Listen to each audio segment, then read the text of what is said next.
Saturday. Christmas comes early. Unbelievable! Welcome to this incredible scene. Bills. To the end zone!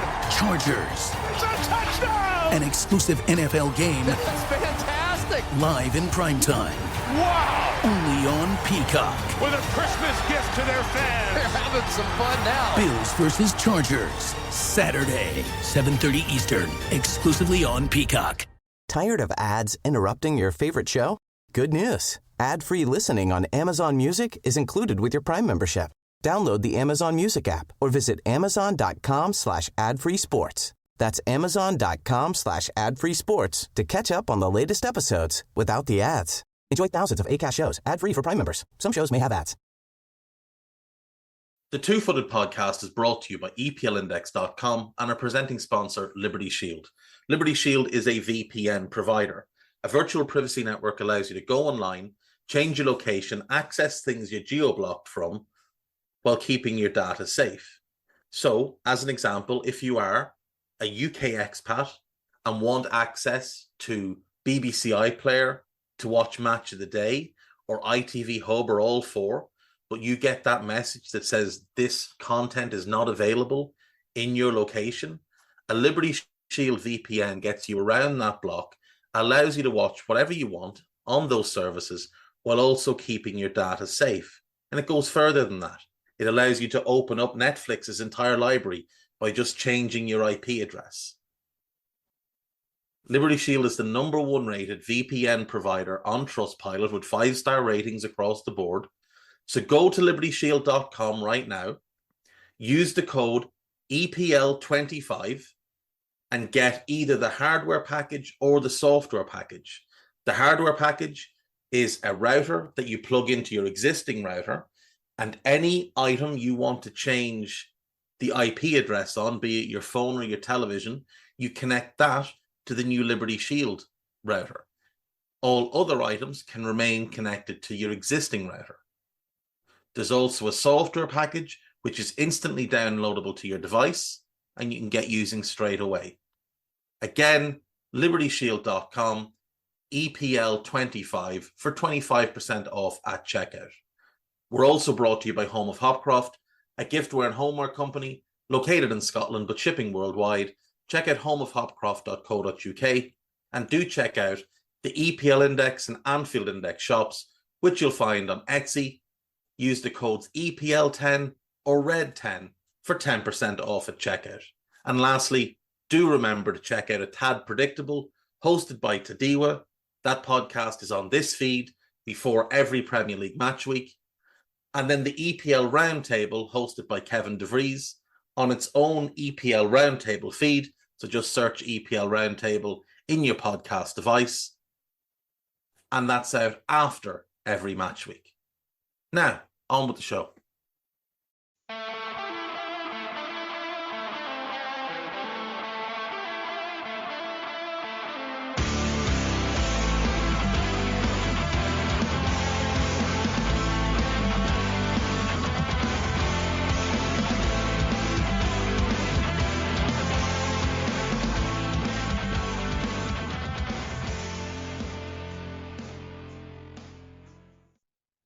What's good, boys and girls? Two-Footed Podcast. Today is Thursday. It is the 21st of December. And we have news, we have gossip, and we have questions to get to. So let's start with last night. Liverpool 5, West Ham United 1 in the EFL Carabao, Rumbelows, Milk, Coca-Cola, Capital One, and whatever else Cup.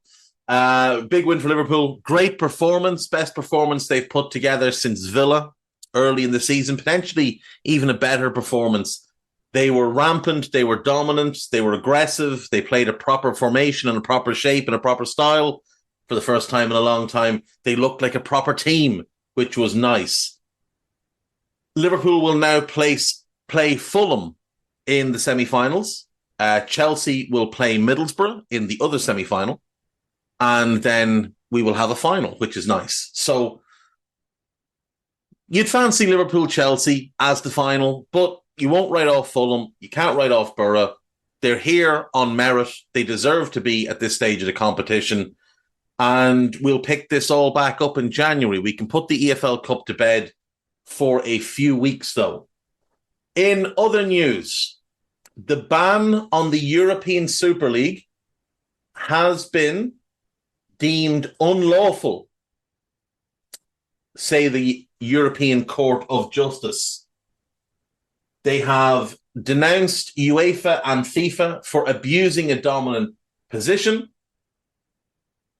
UEFA have come out and said that they are confident in the robustness of their rules. The Super League backers A22 have released revamped proposals. Real Madrid said that all clubs should be masters of their own destiny. And La Liga have gone on to say that the European Super League is a selfish and elitist model. We know that the German clubs, for now, will not join. We know that the Premier League clubs, for now, likely will not join. We might see some of the Italian clubs join. We might see PSG join and maybe one or two other French clubs.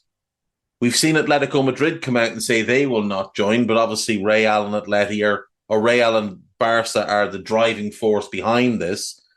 And if it does gather steam, I think a lot of clubs will change their opinion on it. Now, UEFA, for their part, Alexander Seferin has come out and said football is not for sale.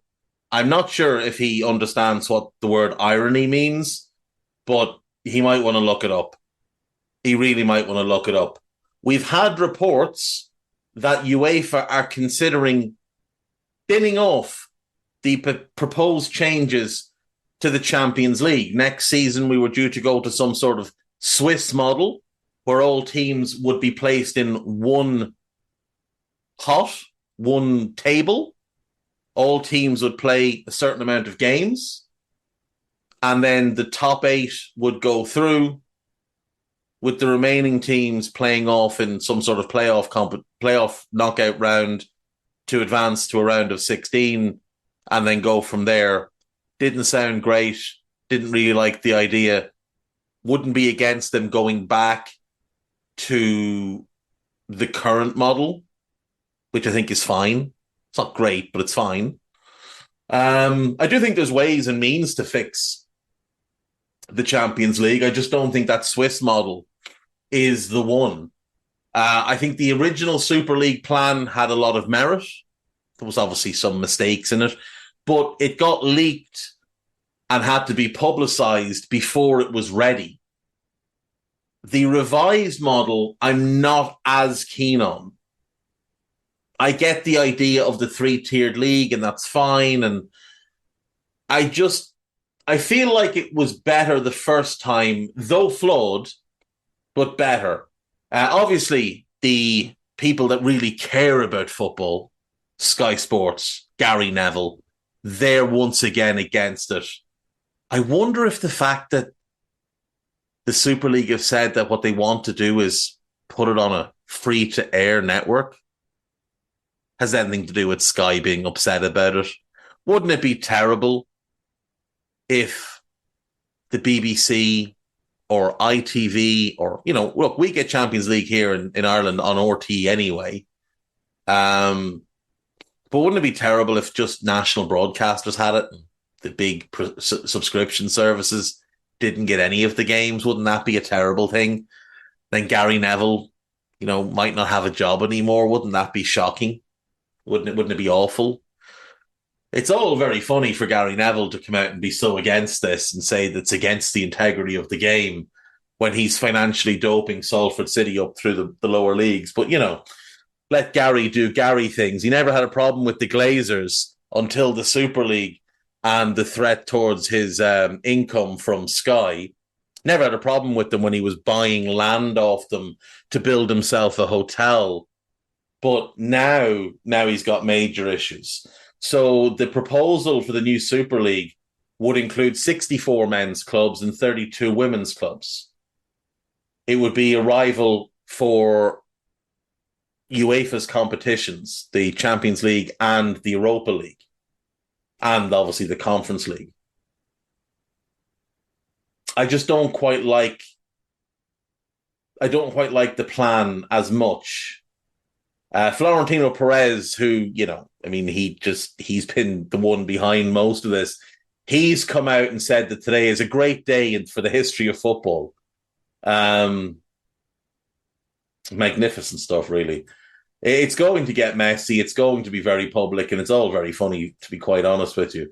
Good news, Tom Lockyer has been discharged from hospital following the cardiac arrest he suffered during last Saturday's game at Bournemouth. He has had an implantable cardioverter defibrillator device fitted, which I believe is the same thing Christian Eriksen has. And I suppose he's planning to resume his career at some point. Eriksen did, so we'll see.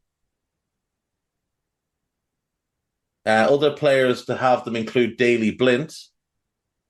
It's just very worrying with Tom Lockyer because obviously he had the incident at the playoff final and now this incident, and maybe somebody should be potentially trying to guide him away from playing, but you can't really force him.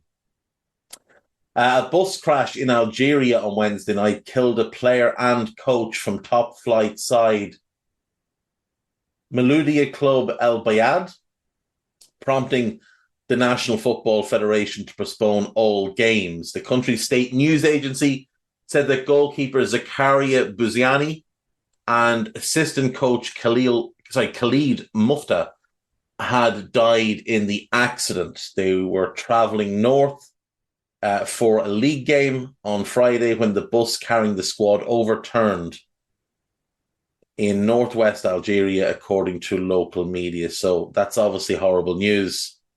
And you send your thoughts and your prayers to the friends, the families of all those involved. In the Bundesliga, Harry Kane scored yet another goal, and he is on course to break the record for Bundesliga goals in a season. That was his 21st strike of the season. We're in mid-December, Harry, and you've already got 21 goals. He's playing at just such a ridiculous level right now. It is absolutely disgusting how good Harry Kane is. That's 25 goals in all competitions, by the way, in just 22 games. 21 in 15 in the league. 21 in 15. That is ludicrous. He is on target for in excess of 50 goals in all competitions this season, which we shouldn't be surprised by because it's the Bundesliga and he is Harry Kane. He's the best number 9 on the planet. But, to add to those 25 goals, he's also got 8 assists. So 33 goal involvements in about 1,900 minutes. He's getting towards the point of having a goal involvement every half. So, yeah, fair to say Harry is doing well in Germany and will most likely add silverware to his resume this season, which should hopefully put to bed some of the narrative around him. In Spain, Barcelona defeated Almeria by 3-2 last night. Sergi Roberto with a late goal. Barca are third in La Liga. They're 4 points behind Real Madrid. They have played a game more. They're 3 ahead of Atletico Madrid. They've played a game more. So should Atleti win their game in hand, they have a superior goal difference. Barca would drop back into fourth, but I still don't understand why Xavi is under real pressure. I did have an interesting conversation yesterday on Twitter with Raj Chonan, and we're talking about the possibility as Barca develop and finally land the number 6 that they're desperate for, of Frankie de Jong sweeper arc. And I love the idea. So I put together this possible team. Now, there's 2 holes in it that would need to be filled. And 2 of the players are currently there on loan, might not be kept, but I think should be kept for this shape.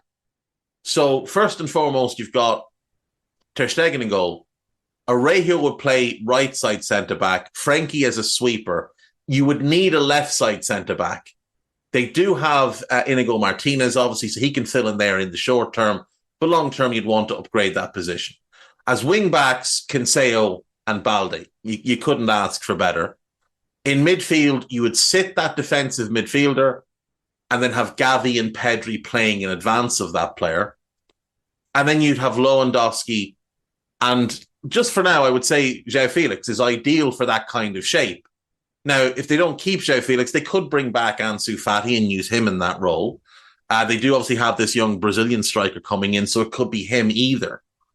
But I was thinking of that team, and I was thinking of the national team that I love the most, the 1996 Germany team, which played this shape. And, you know, Frankie in that Matthias Sammer role, Araujo as the Babel. Inigo Martinez is a decent fit, a decent approximation of Thomas Helmer. Again, I would want better, but does fit there. Cancelo as Reuter, Balde as Ziga. That works really well. And what that defence can do, not only can it play as a back three and wing backs, it could be a back five. It could be a back four, because Frankie can play as a centre back if needed. He played there this season. He played there at Ajax. So in possession, you could work it as a back four if you get caught in transition. Araujo can push to right back, meaning you could go Araujo, Frankie, lefty centre back, and Balde. Cancelo as a winger. Or Martinez could play left back, Frankie, Araujo in the middle, and Cancelo at right back with Balde as a winger. Because the great thing about that German team was how fluid and flexible they were. And they would go from 3-5-2 into 4-box-2, 4-4-2, 4-2-3-1. And you'd have all these same possibilities, even 4-3-3 at times. You'd have all these same possibilities. Gavi as your Thomas Hassler type, that ball of energy, good at everything, can play in a 2, can play in a 3, can be a ball winner when needed. Pedri as your Andreas Muller, that more attack-minded one who links midfield to the attack, could play left side of a front three, has done it before, could play either wing with one of the fullbacks on the other wing, so he could go left side if Cancelo plays right side, plays advanced right side, he could go right side if Balde pushes advanced left side. And then you'd have movement and creativity from one of your forwards and a lethal goal scorer in the other. If they could, now obviously their finances are a mess, which is why they're pushing so hard for the Super League. But they could keep Cancelo and they could keep Felix and potentially go in and get themselves a really good left-footed centre-back. Now, the ideal one would be Bastoni, but like Schlotterbeck would be a really good fit there as well. Nico Schlotterbeck of Dortmund. Who's probably more affordable and more attainable. Then that makes a lot of sense. Even someone like Goncalo Inacio would work really well. Piero Hincapié would work really well. Inacio, in many ways, would be a great fit because of his ability to pass from deep. And then for your holding midfielder, the ideal one would be, well, obviously Rodri, but he's not attainable. But someone like Boubacar Kamara. Because the thing with Kamara that would fit well into this tactical plan of using the German blueprint is that, like Dieter Else, he is a holding midfielder, but he can also drop to centre-back. So him and Frankie can swap roles. And him and Frankie could play in a double pivot. He could drop to centre-back if they wanted to, if they had to move into a back four at any point. So if you can find someone like Boubacar Kamara who has that flexibility in his positioning, that would be a hell of a team. Like, let's just say it was Schlotterbeck and Kamara. You're probably looking, if the rumours of Kamara having a buyout are true, Actually, let's say it's Inacio, because we know he has a buyout. So let's say it's Inacio at his buyout, which is 55, and let's say Kamara's is about 45 to 50, right? That's 110 million. You're probably looking at, I guess, 20 to keep Cancelo. Atleti might do a loan with an obligation to buy for next season on João Felix, so you could push that one back. So let's say you're looking at having to spend 120 million this summer and then maybe 60 the following summer. You do have a couple of players you can sell. You could sell Rafinha because you don't have a need for him anymore. That probably brings you 50 plus million. You could sell Jules Koundé. Now, I would rather keep him, obviously, and have him for depth, but you could move him on and you'd probably get a good fee for him, 50, 60 million. Like that, him and Rafinha could cover most of the expenditure. The problem for Barcelona is that they're so caught up in being Barcelona and having to play this way that they forget their own history. They forget that when Johan Cruyff was manager, they often played with a sweeper. Sometimes it would be a centre-back who would play there, but sometimes he would drop a midfielder in there. But Barcelona are so caught up in having to be, Pep Guardiola's Barcelona that they probably won't do it. Anyway, that's an aside, a little tangent. Craig Gordon, Hearts goalkeeper Craig Gordon, wants to show people what's possible as he nears a return from a year out with a double leg break, with a place at Euro 2024 still on his mind. The Scotland player, who's now 40, sustained the injury last December in Hearts' 2-2 draw with Dundee United at Tannadice. And I think everybody wrote him off and thought, well, that's it. Like, at that point, you're 39, you've broken both legs, you're finished. And obviously, they've been quite serious leg breaks as well to keep him out this long. I do like Craig Gordon. I've always liked Craig Gordon. He was really good at Hearts in his early career. He made that big move to Sunderland. He was outstanding for them when he first joined, and then the injuries started. And it looked like his career was over. It really did. And then obviously he gets that second chance at Celtic. He was great for Celtic for 4 years. Then he had an iffy season and then obviously became back up to Joe Hart. But I love that he went back to Hearts. And I especially love that he went back to Hearts when they were in the Scottish Championship.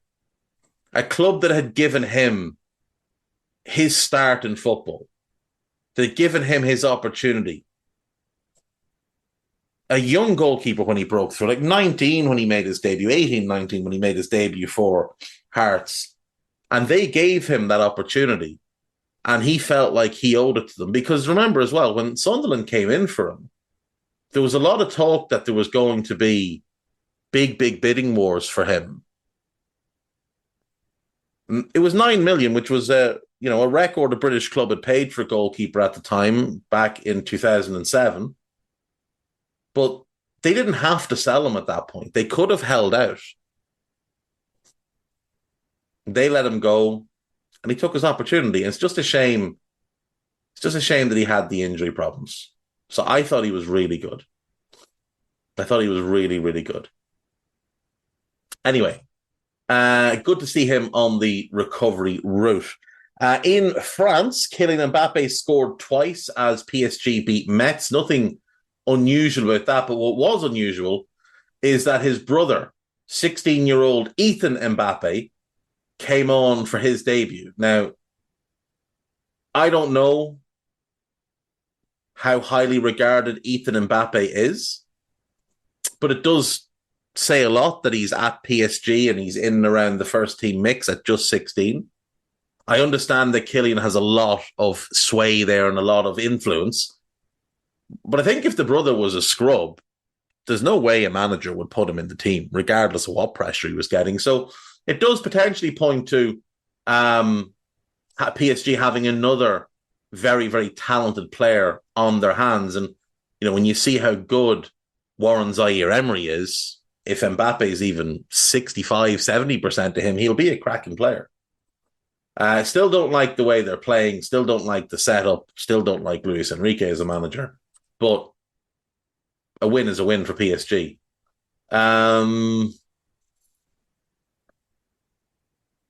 Oisin Roberts, former Wales and Crystal Palace assistant manager, has been named caretaker boss of Italian side Como. He will be assisted by Cesc Fabregas. Now, Cesc is a part owner of the club, and Cesc recently was appointed caretaker manager. I don't think Cesc has all his licenses yet, so I don't think he's actually able to stay in that job. So that's why they're bringing in Roberts. I think it's a similar enough situation to when Vincent Kompany first took over at Anderlecht, and he brought in, was it Simon Davies he brought in? I can't remember who he brought in. Brought in a couple of coaches, and they then became kind of the managers, and he went back to kind of playing, but also being in charge. I assume that's kind of what's going on here. Roberts will also work as head of development. So my guess is he'll be coach for the rest of this season. Then he goes into that role, and either Cesc by then has his licenses and becomes the head coach, or they'll go and appoint someone else. He was part of Patrick Vieira's Palace staff, and he also worked for Wales for a long time under Gary Speed, Chris Coleman, and Ryan Giggs. He is quite highly thought of, and good to see him getting an opportunity. MPs have called for a reduction in stadium gambling advertising, and I have to say I do agree with this. I think there's just too much of it. I know they've moved to ban it off the shirts. Gambling is a horrible affliction. Like a gambling addiction is something that can ruin families, ruin lives, and if we can do anything to minimize it, the better. I will give you actually a book that's worth reading on the topic. Written by a man that I had the fortune of meeting many, many moons ago when I lived in Carlow. He is a postman who became the head postman in a post office very young. And he got addicted to gambling and ended up losing 10 million euro. Now, he won I think 8.7 or 8.8 million. But overall, he lost 10 million. So he ended up in the hole for over £1 million. Tony O'Reilly is his name. The book is called Tony 10. It is absolutely excellent. And it tells the story of a guy who, in his desperation with his gambling addiction, stole from the Irish Post Office on post 1.75 million to cover his losses and fuel his addiction. He did an excellent... There's a podcast in Ireland, which it's everywhere, but it's from Ireland, called the Talking Bollocks podcast, which is a great name for a podcast. And it is well worth your while listening to his appearance on that and then reading this book, which is excellent. There's another book as well. Book about Paddy Power. There's a book called Punters: How Paddy Power Bet Billions and Changed Gambling Forever. It's a really, really good book written by a guy called Aaron Rogan. It's a great explainer of how Paddy Power became what they are. And I would highly recommend those two books if you're looking for something to read. Tony 10 and Punters: How Paddy Power Bet Billions and Changed Gambling Forever. Very, very good. Mary Earps the other day was named as the Sports Personality of the Year. And huge congratulations to her, the top goalkeeper in the women's game. She finished ahead of Stuart Broad and Katrina Johnson-Thompson, the heptathlete. I think it's fantastic that she's won this. It's the second time in 2 years rather, that women's footballer has won the award. Bette Mead won it last year. The best thing about it all, it has inspired Joey Barton to have yet another meltdown. And Joey has said that if he took 100 penalties against Mary Earps, he would score 100. So I think we should have this arranged. And I think if Joey Barton misses even one, just one, if he misses one, whether it's saved, whether he puts it wide or over, whether it hits the post or crossbar, if he misses even one, I think he should just have to fuck off. I think he should have to fuck all the way off. And then, once he's done that, he should fuck off a little bit more. And swearing is necessary here because Joey Barton needs to just go away. He just needs to go away. This pathetic attempt to stay relevant. You're a failed footballer and a failed manager. The two highlights of your career are getting sent off and putting on the worst accent anyone's ever heard in their life to try and make yourself sound, I don't know, coherent to French people. Go away, Joey Barton. Go far, far away. And you know how you know you're wrong, Joey? You know how you know? Piers Morgan agrees with you. And if Piers Morgan agrees with you, you're on the wrong side. That's a simple rule to live your life by. If Piers Morgan agrees with you, you've taken a wrong turn. And by the way, if somehow this ever gets to the ears of Piers Morgan, why is your Twitter header of your club winning the Community Shield? Why is that? You claim to be a lifelong Arsenal fan, which means, given your age, that at the very least you saw the great Arsenal teams of George Graham and then the great Arsenal teams of Arsene Wenger.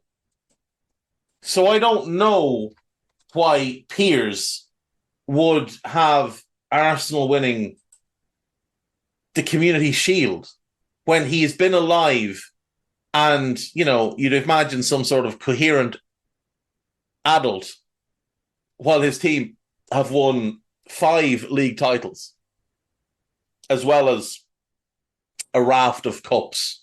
But no, it's the Community Shield for old Piers. He can join Joey Barton in fucking all the way off.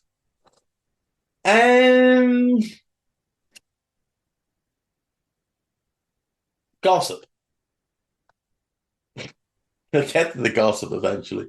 Here we go. Real Madrid could be interested in re-signing Rafael Varane. No, they couldn't.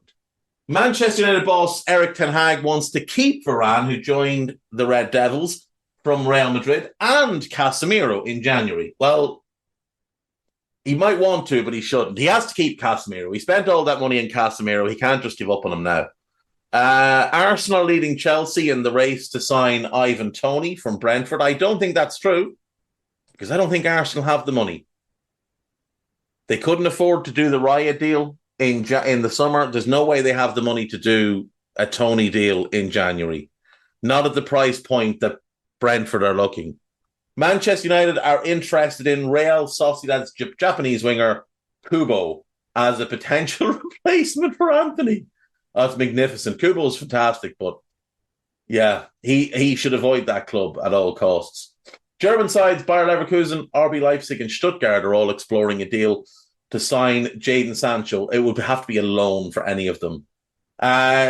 Juventus hold a slight advantage over Newcastle in their attempts to sign Calvin Phillips, as the 28-year-old wants to know about playing time before deciding which club to join, and he would potentially get more opportunity in Italy, which is fair. Brighton, Brentford and Nottingham Forest are all interested in Hoffenheim's 21-year-old Germany under-21 forward Max Bayer. Liverpool and Bayer Leverkusen also linked with him. Chelsea are not interested in signing Aaron Ramsdale. Well, that's not a surprise. He's not very good. Ramsdale would not be allowed to leave Arsenal in January. Again, that's not a surprise. Everton have placed a £100 million price tag on Jarrod Branthwaite. Actually, speaking of that Barcelona team, he would fit perfectly in that back three. He's the real deal. Jared Branthwaite is the real deal. Big time talent. 21 years of age, has the size, the speed, he's good in the ball, he reads the game well. Yeah, really promising future for him. Fluminense's midfielder Andre has reiterated his desire to play in the Premier League amid interest in Fulham. Tottenham have a long-standing interest in Tosin Adarabioyo and could make a move in January. Makes sense, but I would like to see him stay at Fulham. He plays every game at Fulham when he's fit. I think that's the best place for him to be. I think Tosin's a very good defender. I think he'd make a very good squad player for any of the top clubs. I think, though, he needs to be starting. And the best place for him to do that is definitely Fulham. I believe at international level, he's eligible for Nigeria. He is. I think Nigeria should be calling him up. I'm sorry, you don't have a better centre-back than him. You just don't. I mean, Calvin Bassey is promising, still very raw. But, I mean, ask Calvin Bassey how good Tosin is. None of the rest of these guys that are in the squad are on Tosin's level. Then maybe there's a young defender out there somewhere that I'm not aware of. Agpaguma is good. I quite like him. I'd play him left side, Bassey left back, Tosin right side. And then, Bright Samuel at right back seems like the best choice. Does seem to me like the best choice. That's a strong back four. You've got some pretty good midfielders and you've got unbelievable attacking options. Don't know much about their goalkeepers, admittedly, but that would then seem like the only kind of weak point they'd have. But yeah, anyway, moving on. Tottenham have opened talks with Nice to sign Jean-Claire Todibo. Yeah, he'd be unbelievable for them. He really would. Steve Cooper is a contender to succeed Roy Hodgson when the 76-year-old leaves Crystal Palace. If I'm not mistaken, the summer he left Swansea is the summer they appointed Vieira. And I think he turned them down that summer. I could be wrong. Maybe they turned him down. I remember him being strongly linked to that job. But I do think that would make a lot of sense. I think that could be quite good. You'd look at their team and you'd want to set it up, obviously, in a back three because that's where he's at his best. Anderson, Guehi and Richards would work as a back three. You don't have a left footer there, but still, you'd need Mitchell left wing back. He's not really a wing back, but he'd be solid. You need a right wing back because you need a right back anyway. Doucouré at the base of midfield. I think you could play Eze in midfield with him if you're playing a back three behind them. And then Olise, Franca and a striker. Be pretty strong. Now, I'd like a left-footed centre-back. So I'd go Guehi right side, Anderson in the middle, and a left-footed centre-back. And then a right back, right wing back. Even if it's someone who's not spectacular going forward, even if it was a Kyle Walker-Peters type, I think he'd fit well there. And then Mitchell the other side, Doucouré and Eze once Doucouré's back from injury. You've got Lerma, you've got Hughes, you've got good options in there. If you want more attack-minded left back, you'd probably have to go and buy that. Although you could use Jeff Schlupp there if you needed to. And then, Olise and Franca behind a goal scorer. Now, you've got Edouard, who I think is a good player, but just hasn't quite clicked in the Premier League. But, yeah, three players, and I think you'd have a really good Steve Cooper team. Obviously, Dean Henderson's fit now again. Cooper knows him, had him at Forest. You've got Sam Johnson, so your goalkeeper's set. You don't need to worry about that. You've got Chris Richards. Get a lefty centre-back, and then maybe one more for depth. Yeah, right back, striker. Yeah, it'd be pretty good. Pretty good. Chelsea and Liverpool are interested in signing Nicola Barella. No, they're not. They're just not. Liverpool are yet to find a replacement for sporting director Jörg Schmadtke, with the German club. Germans had to leave the club at the end of the season, having only joined in May. He's just not very good. He's got limited power at the club now, and my hope is that Jurgen stops getting in the way and the club can actually rebuild their structure. We're going to take a break. We'll be back after this. Why is Instacart the holiday rescue app? Because you can get all your seasonal decor delivered instead of having to drive to 12 different stores. Candles and candy canes? Delivered. Wreaths and reindeer? Delivered. Lights from Lowe's? Delivered. And since I know you're going to ask, inflatable snowman? Delivered. So this season, stay in and get decked out. Download Instacart, the holiday rescue app, to get free delivery on your first 3 orders. Offer valid for a limited time, $10 minimum per order, additional terms apply. Tired of ads interrupting your favorite show? Good news. Ad-free listening on Amazon Music is included with your Prime membership. Download the Amazon Music app or visit amazon.com/ad-free sports. That's amazon.com/ad-free sports to catch up on the latest episodes without the ads. Enjoy thousands of Acast shows ad-free for Prime members. Some shows may have ads. Right, welcome back. So, questions. Let's get going. Hello, here we go. Will you be doing a Club World Cup selection show? Yes. Yeah, eventually. Yeah, I will definitely do something around it. I assume you mean the 32-team World Cup thing that's going to take place. So, yeah, I will do more on that. Brian Javi, what do you make of Victor Gyökeres's start with Sporting?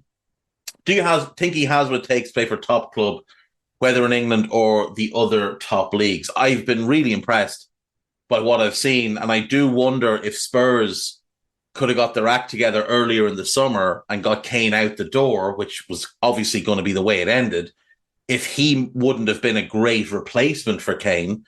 I had thought Ivan Toney to Spurs, Gyökeres to Brentford was the right kind of order of things. But given what I've seen from Gyökeres this season, I think he could have made the jump to Spurs and might have been a bit of a slower start there, but he's got all the all-round tools. I do think he can play for a top club, absolutely. Fact 1977, for the first Kudus goal against Wolves, Paqueta was brilliant at dragging 4 Wolves defenders across the field while freeing up Kudus. Who are your all-time top 5 players who could manipulate the whole team to set up other players? That Luis Suarez will always be number 1. I've never seen a player whose gravity drew players away in that central area. Incredible. Thomas Muller, a genius in terms of his movement and his manipulation of space, his ability to just poke and prod at the defense and get them to bend to his will. Phenomenal.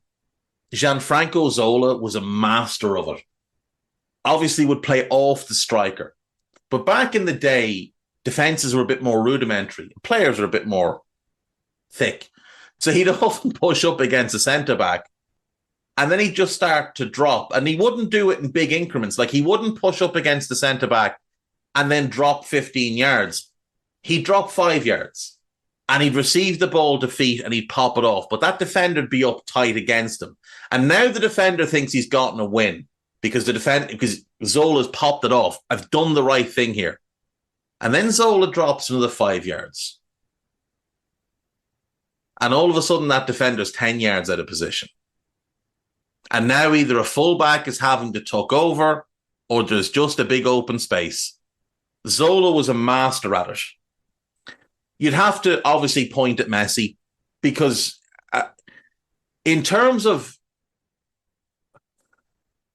like, I always watched Messi against Real Madrid and thought if I was advising Real Madrid, I would want my players all coming off that pitch on a yellow, every one of them in that Messi zone. So the left back, the left centre-back, the right centre-back, the left side midfielder, the defensive midfielder, and the left winger. I would want every single one of them coming off with a yellow card for a hard foul on him. If you go back to the 80s and 90s in the NBA, when the Detroit Pistons were the bad boys, and Michael Jordan was the emerging superstar of the league, the Pistons were always a tough team, but implemented the Jordan rules. Just fundamental things they would do against him where and when they would draw foul, they would commit fouls and the type of fouls, and they'd beat the piss out of him. And I always thought the best way to stop him might be that, the Messi rules. Hard fouls in areas of low risk. So he picks the ball up on the touchline, you clatter him. He picks the ball up 40 yards from goal, you clatter him. You drive your knee into the muscle in his thigh, right into the meat of it. You get yourself a yellow card. You can disguise it enough that it's not a flagrant foul, it's not a red. You get yourself a yellow card, and then it's someone else's turn. And you slow him down incrementally like that, because how else would you stop him? But the fact that you would need to do that shows that Lionel Messi belongs on this list. And last but not least, in my top 5, Rivaldo. Rivaldo was incredible at this. Rivaldo didn't have lightning pace, but yet you would see him streaking into areas where no defender was, because 30 seconds beforehand, he'd made a move to drag a defender somewhere, given the ball to someone else to switch the play, spun that defender while that defender is continuing on in the wrong direction, and then manipulate. Rivaldo did it largely to manipulate space for himself, I suppose, is the one thing. Bebeto was great at it. I mentioned yesterday the Bebeto-Romario partnership, and one of the things Bebeto did brilliantly was his runs between centre-back and full-back on both sides, to drag a centre-back a little bit wider, to collapse a full-back in so a winger would have space, open space in the middle for Romario. So I'll actually go with Bebeto as my 5th. AMK 2889. Your top 10 metal albums, all styles of metal are welcome. Oh, well, that's interesting. So this is my top 10, not the 10 I think are the best, but my top 10. So, I mean, classic would be go Master of Puppets by Metallica, which is, one of the greats. I'm just going to write, this is not going to be in order, I'm just going to give you 10. So you could go Ride the Lightning as well, or either, but I'm going to go just with one. I think I'll go one from each band that I would listen to regularly. So Master of Puppets will be my Metallica one.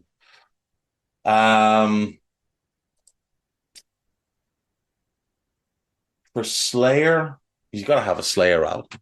Like, you've got to have a Slayer album in your top 10 if you are a metalhead. The obvious ones would be to go with something like South of Heaven or Rain and Blood. But I think I'd go God Hates Us All.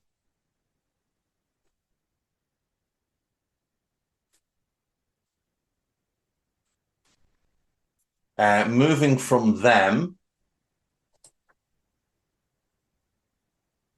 has to be an In Flames album in there. So of the In Flames albums, Come Clarity's great. Soundtrack to Your Escape is brilliant.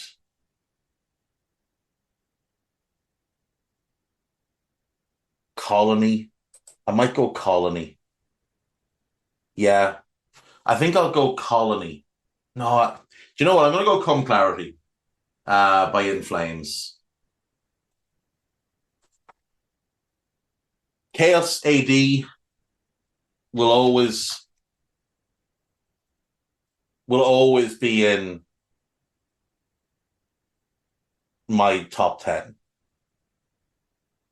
Chaos AD is brilliant, so we're going to have that.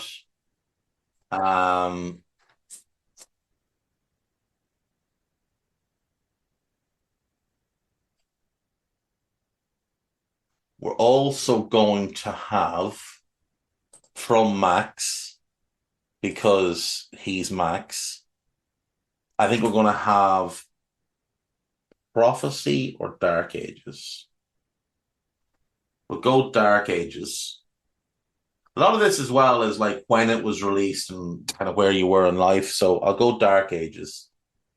'05 was a good time in life. So we'll go with that. Maybe not an overly popular one, but I'm going to go with Hybrid Theory. Again, it's just, it's the timing of it.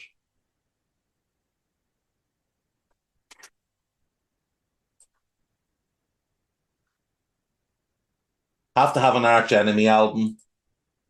There's a couple of absolutely unbelievable albums, but I think Doomsday Machine is probably my favorite.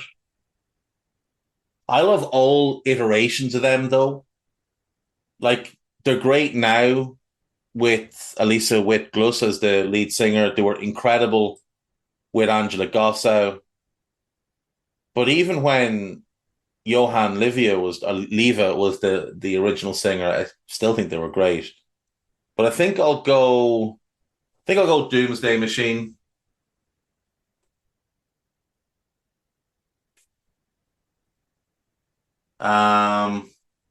Where else we go? We've got The Haunted. They've got to be in for me.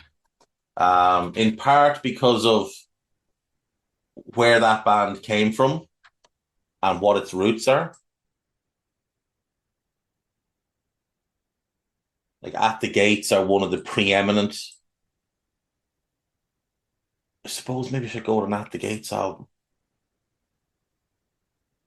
Slaughter of the Soul, maybe the last At the Gates album before they split.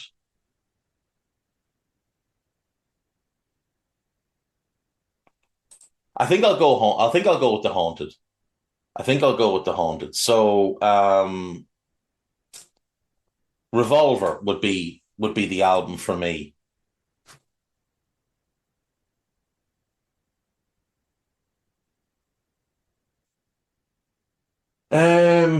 From there, you have to have Lamb of God. They have to be in your top 10. Ashes of the Wake is probably the album I'd listen to the most. So, and I think it is great start to finish.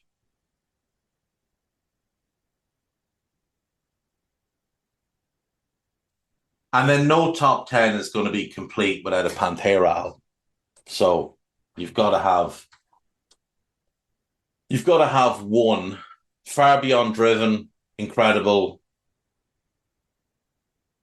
The Great Southern Trendkill is outstanding, but I think it's Vulgar Display of Power.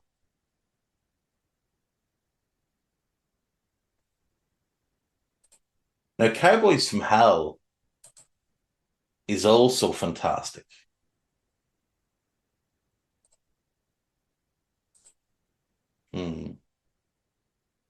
My favorite Pantera album, truthfully, is their live album, 101 Proof.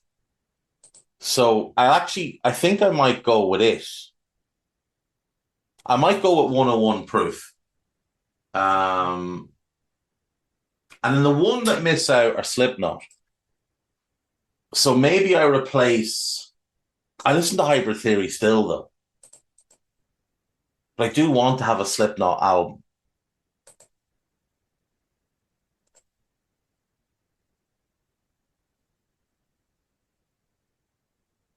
The original is brilliant. It's so different to everything else that was around.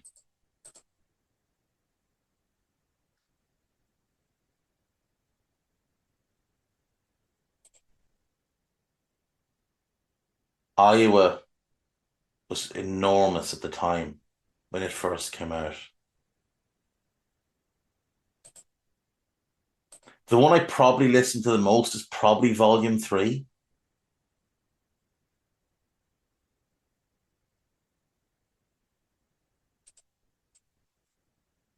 probably between Iowa or do you know what? I'll go.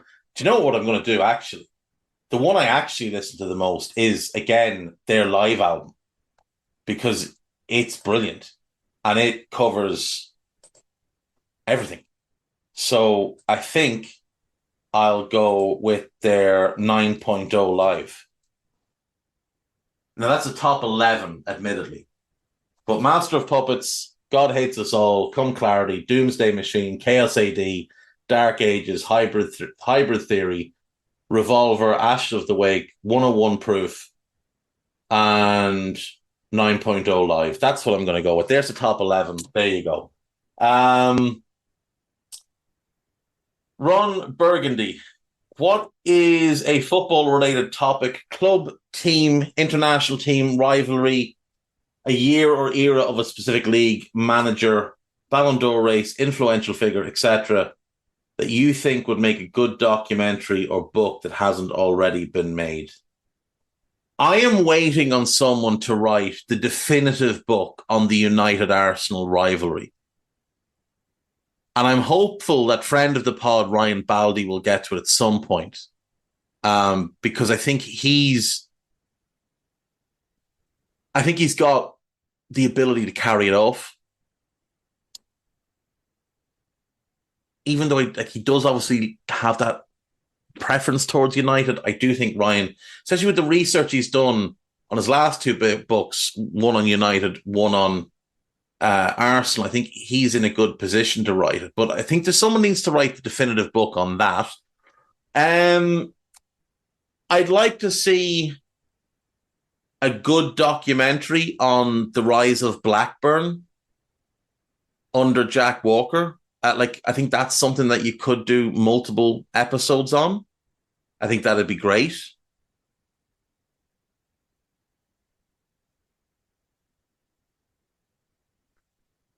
What else? I mean, so much of the modern stuff is already covered. You'd swear it was old the way people are writing about it to remind us about stuff that happened 2 years ago. There should be a ban that you can't write books on players and managers that are still active, and that you can't write about a game or a tournament or a team until like 20 years after that they're done.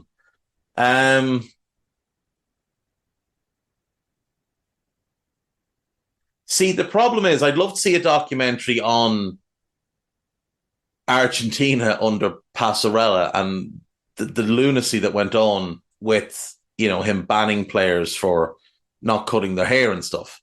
But no one's going to make that. I'd love to see a documentary on the Spanish national team, like it's proper, like Last Dance type thing on the Spanish national team post 2012. So from when they win those Euros up until and including that World Cup. The problem is no English-speaking organization is going to make that in the English language. If they're going to do it, it's going to be in Spanish. And yeah, you can watch it with subtitles, but I'd rather watch. I'm lazy. I don't really want to read my TV at times. Again, I'd like to see a proper, this would take multiple seasons, but a proper documentary on Serie A from 86 to 06, which I think is the greatest era of Italian football. I think you'd have the first season would be, you break it down into, maybe you just do it 2 seasons of 10 episodes. And each season is one season. Each episode is one season. So 86, 87 is episode 1, 87, 88 is episode, and yada, yada. And you focus for like half of that episode on the one team that defines that season. Whether it's a Milan team, a Sampdoria team, a Parma team. And obviously Parma didn't win the league, but there's definitely seasons where Parma were the team that should be focused on. And you can get a season in for all the big clubs of that era. One for Fiorentina, Sampdoria, like I said, Parma, like I said, Roma, Lazio, both Milan clubs, Juve, maybe you do a season on Napoli, obviously, as well. There's 9. And then maybe you do a season where, Atalanta are the focus. You do one where Foggia under Zeman are the focus, things like that. I think that would be very cool. Now, the problem is finding enough footage and getting enough people to be willing to be interviewed for it to make it, to make it more, to transport us back to the time. Yeah, that would be the one. That is the biggest one I'd love to see, but it'll never get made. Right, I do have another question. It's from Alex. But as I sit here and look at the timer on this, I'm not going to have time to do this today because this will take a while. This is a brilliant question, though.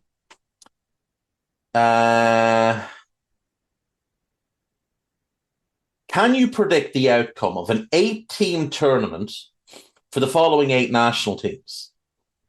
Brazil, Argentina, England, Italy, France, Germany, Spain, Netherlands. And feel free to swap one with Portugal if you prefer. I think I keep it as it is.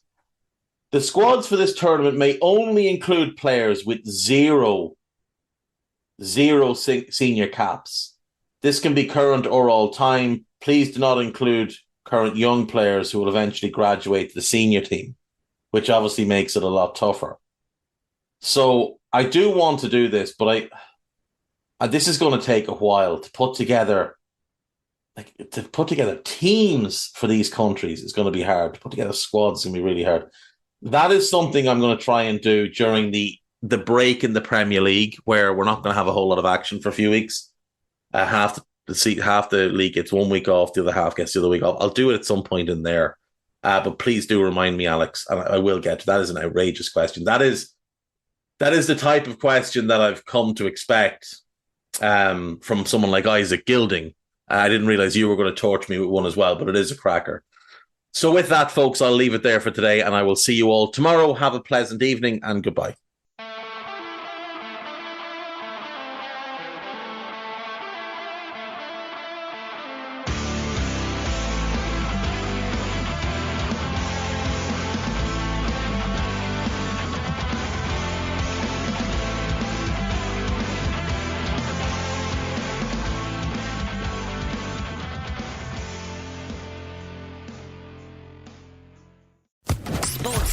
Podcast Network.